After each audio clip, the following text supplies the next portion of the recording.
What's going on, Phoenicians? How you guys doing today? My name is Phoenix787. You guys all know me as Zach or something along those lines. You can call me whatever the hell you want to call me.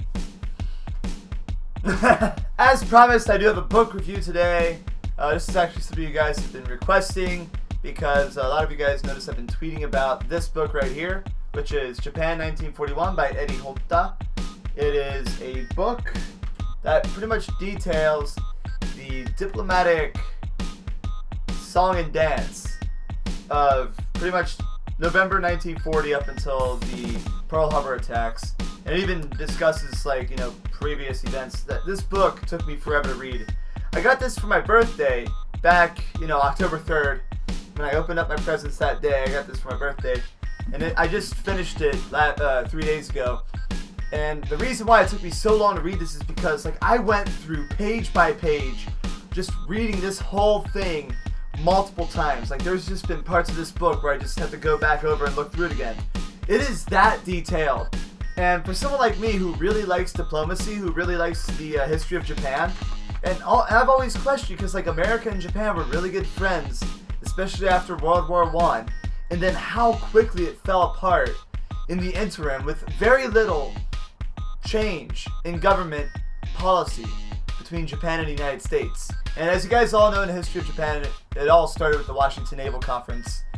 I think it was the 664 agreement. I have to do some more research on that, but that was pretty much the beginning of the end for everything right there in terms of the friendly relationship that Japan had with the West.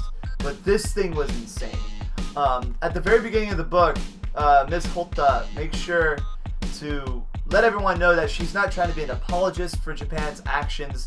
She is basically saying that this is as unbiased as it gets, trying to report both sides of the story. It very greatly shows what happens when government gets extremely paranoid and extremely childish with its ambitions. And as I'm reading this, I'm noticing parallels with the government we see today. I mean, obviously there's no way Japan's going to war again. I'm noticing societal parallels, how crazy this is, how crazy society has not changed since the end of World War II for either America or Japan. What is interesting to see is how prolific some of the Japanese diplomats were in this book. They namely mention Nomura. I'm not going to give any secrets away. I want you guys to go ahead and buy this book and read it. But this book really talks about how shitty of a situation that Nomura, who was the ambassador from Japan to the United States, and that's what his position was at that time, how bad of a position he was in. He had excellent ideas. He was really, really working hard trying to get a compromise with the United States. They came up with really good ideas, but his own government wasn't buying it. That's really what led to the entire impasse into World War II, and this is so fascinating to read. And it took a long time because there's just so many details that Ms. Hotta covers in this book. So this was an excellent book. I was really, really, really satisfied with this book. On the back, I'll read what it says here on the back so you guys can get a really clear idea of what this book's about. When Japan attacked the United States in 1941, its leaders, in large part, understood they were entering a war they were almost certain to lose. It did cover that a lot, especially with the Privy Council and the Emperor. In an eye-opening narrative that considers Pearl Harbor from the Japanese perspective, certain to revolutionize how we think of the war in the Pacific, Eri Hotta poses essential questions overlooked for the last 70 years. Why did these men, military men, civilian politicians, diplomats, the Emperor, put their country and its citizens in harm's way? Why did they make a decision that was doomed from the start?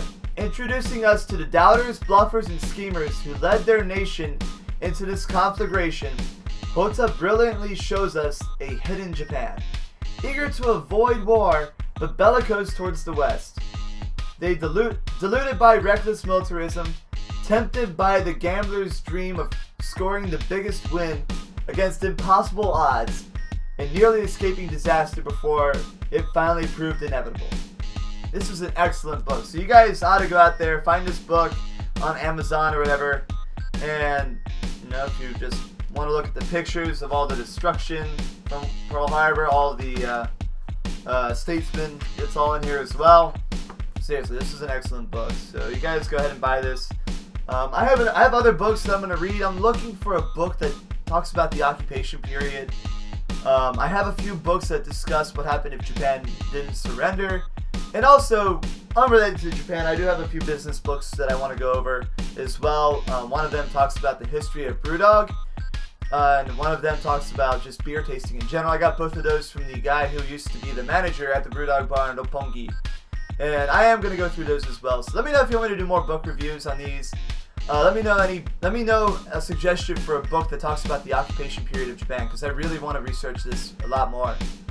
So thanks guys for suggesting I do these book reviews, and we'll see you on the next video.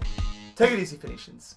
When once was a lad of 22, I fell upon my way. My life the void of meaning, and my conscience led astray, till a while